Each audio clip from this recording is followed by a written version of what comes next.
ಮುನ್ನಡೆಸ್ತಾ ಇರ್ತಕ್ಕಂಥ ಒಂದು T V ಮಾಧ್ಯಮದ ಮುಖ್ಯಸ್ಥರು ಈ ಮಾತನ್ನು ಹೇಳಿದಾಗ ನನಗೆ ನಮ್ಮ ಬಗ್ಗೆನೇ ಭಾಳ ಹೆಮ್ಮೆ ಆಯಿತು.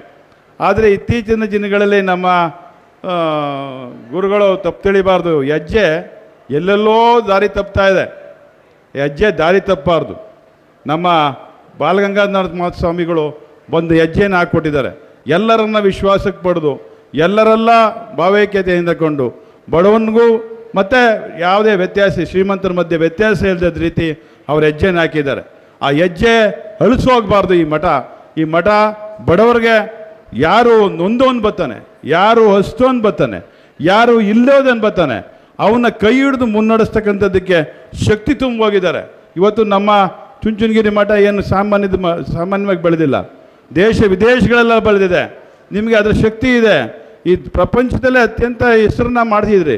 ಯಾಕೆ ನೀವು ಇತ್ತೀಚೆಗೆ ನಿಮ್ಮ ನಡೆಗಳಲ್ಲಿ ಅಥವಾ ನುಡಿಗಳಲ್ಲಿ ಅಥವಾ ನಿಮ್ಮ ಹೆಜ್ಜೆಯಲ್ಲಿ, ನಾನು ಇತ್ತೀಚೆಗೆ ಭಾಳ ಮನಸ್ಸಿಗೆ ನೋವಾಗಿ ಹೇಳ್ತಾ ಇದ್ದೇನೆ, ತಾವು ತಪ್ಪು ತಿಳಿಬಾರ್ದು. ಆದರೆ ಹೇಳಲೇಬೇಕಾದಂಥ ಸಂದರ್ಭ ಅಂತೇಳಿ ನಾನು ಈ ಮಾತನ್ನು ಹೇಳ್ತಾ ಇದ್ದೇನೆ.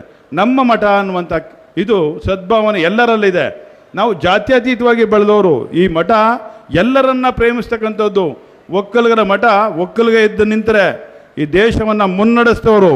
ಈ ದೇಶದ ಎಲ್ಲ ಜಾತಿ ವರ್ಗದವ್ರನ್ನ ಒಂದು ತೆಕ್ಕೆಗೆ ತೆಗೆದುಕೊಂಡು ಎಲ್ಲರಿಗೆ ಸಹಾಯ ಮಾಡಿದಂಥ ಕೀರ್ತಿ ಈ ಒಕ್ಕಲಿಗರ ಸಂಸ್ಥಾನಕ್ಕಿದೆ ಅನ್ನುವಂಥ ಮಾತನ್ನು ನಾನು ಈ ಸಂದರ್ಭದಲ್ಲಿ ಹೇಳ್ತೇನೆ. ಅದ್ರ ಕೀರ್ತಿ ನಿಮಗೆ ಸಲ್ಲಬೇಕು, ಅದ್ರ ಹೆಸರು ನಿಮ್ಗೆ ಬರಬೇಕು. ಯಾವುದು ಇವತ್ತು ಅಂತಾರಾಷ್ಟ್ರೀಯ ಮಟ್ಟದಲ್ಲಿ ಯಾರು ಈ ರಾಷ್ಟ್ರೀಯ ಮಾಧ್ಯಮದ ಮುಖ್ಯಸ್ಥರುಗಳನ್ನ ಮಾತನಾಡ್ತಾರೆ ಅವ್ರಿಗೆ ನೀವು ವಸ್ತು ಆಗಬಾರ್ದು ಅನ್ನುವಂಥ ಮಾತನ್ನು ಹೇಳಿ ನನ್ನ ಮಾತಿಂದ ತಮ್ಮ ಮನಸ್ಸಿಗೆ ನೋವಾಗಿದ್ದು ದಯಮಾಡಿ ಕ್ಷಮೆ ಕೇಳ್ತಾನೆ. ಯಾಕೆಂದರೆ ಹೇಳಬೇಕಾದಂಥ ಸಂದರ್ಭ ಇದೆಲ್ಲ ನೀವೇ ಬಂದು ಹೇಳ್ಬೋದಾಗಿತ್ತು ಅಂತ ಒಂದು ಅನಿಸ್ಬೋದು. ನಾನು ಮಠಗಳಿಗೆ ಹೋಗ್ತಕ್ಕಂಥದ್ದು ಭಾಳ ಕಡಿಮೆ. ಮಠಗಳಿಗೆ ಗುರುಗಳಿಗೆ ನನ್ನ ಸೇವೆಯನ್ನು ಮಾಡಬೇಕು, ಕೆಲಸ ಬಂದಾಗ ಕೆಲಸ ಮಾಡ್ತಕ್ಕಂಥದ್ದು.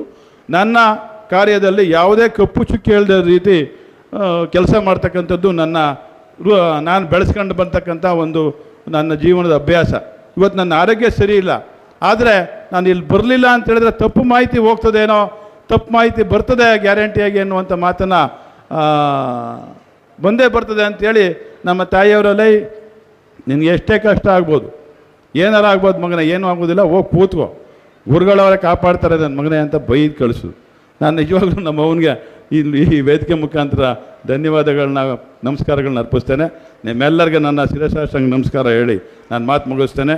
ಈ ಮಠ ಚುಂಚನಗಿರಿ ಮಠ, ಈ ಸಂಸ್ಥೆ ಇನ್ನೂ ಪ್ರಪಂಚಾದ್ಯಂತ ಅತ್ಯಂತ ಕೀರ್ತಿ ತರ್ತಕ್ಕಂಥ ಕೆಲಸ ಮಾಡಲಿ, ಎಲ್ಲರನ್ನ ವಿಶ್ವಾಸಕ್ಕೆ ಪಡೆದು ಎಲ್ಲರನ್ನ ಒಂದು ಆಶೀರ್ವಾದ ಮಾಡೋದ್ರ ಮುಖಾಂತರ ಎಲ್ಲರ ಮಠವಾಗಿ ಹೊರಹೊಮ್ಮಲಿ ಅಂತೇಳಿ ನನ್ನ ಮಾತುಗಳಿಗೆ ಮುಗಿಸಿ ನಮಸ್ಕಾರ ಹೇಳಿ ಬಯಸ್ತೇನೆ. ಜೈ ಹಿಂದ್, ಜೈ ಕರ್ನಾಟಕ. ಮಾತು ನಿರ್ಭೀತ, ನಿಷ್ಪಕ್ಷಪಾತ, ವಿಶ್ವಾಸಾರ್ಹ ಸುದ್ದಿಗಳಿಗೆ ಮತ್ತೊಂದು ಹೆಸರಾಗಿರೋ ನ್ಯೂಸ್18 ಕನ್ನಡ ಈಗ ಆಪ್ನಲ್ಲೂ ಲಭ್ಯ ಇದೆ. ದಯವಿಟ್ಟು ಇಲ್ಲಿರೋ QR ಕೋಡ್ ಅನ್ನ ಸ್ಕ್ಯಾನ್ ಮಾಡಿಕೊಂಡು ಆಪ್ ಡೌನ್ಲೋಡ್ ಮಾಡೋದಕ್ಕೆ ಮರಿಬೇಡಿ. ನಿಮ್ಮ ಬೆಂಬಲ ಹೀಗೆ ಸದಾ ನಮ್ಮೊಂದಿಗಿರಲಿ. ಧನ್ಯವಾದ.